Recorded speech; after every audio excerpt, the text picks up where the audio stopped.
Починаємо церемонію підписання двосторонньої угоди.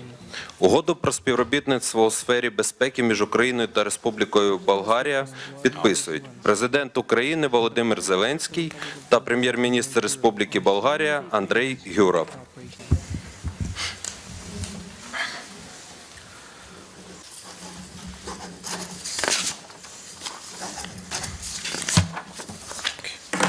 Thank you so much. Thank you. My congratulations. Pleasure for me also. Thank you. There you go. Much. We can show as you wish.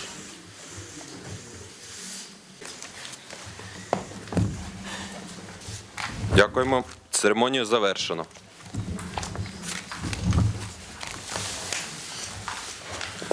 Заява президента України Володимира Зеленського. We did today was on the cultural front, and we signed the protocol for the Belgrade. Ми сьогодні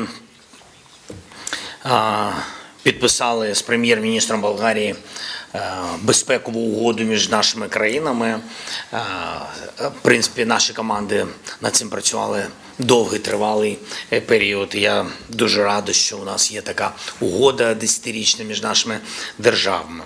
And it's not a mere formality, it's a joint engagement to our common Euro-Atlantic security. Головні пункти, на які б я особисто звернув би увагу, це продовження військової підтримки від Болгарії для України. Важливий момент, який ми також сьогодні обговорювали, це спільне виробництво на території наших країн різної зброї, включаючи дрони. І тут я хочу подякувати за те, що ми проговорили, що Болгарія буде використовувати програму SAFE для такої копродукції. Вдячний за це. Я думаю, що це посилює обидві наші країни, обидві наші нації. And we look forward to working together on our common future in the European Union and NATO. Чи проводяться зараз перемовини щодо цінової політики?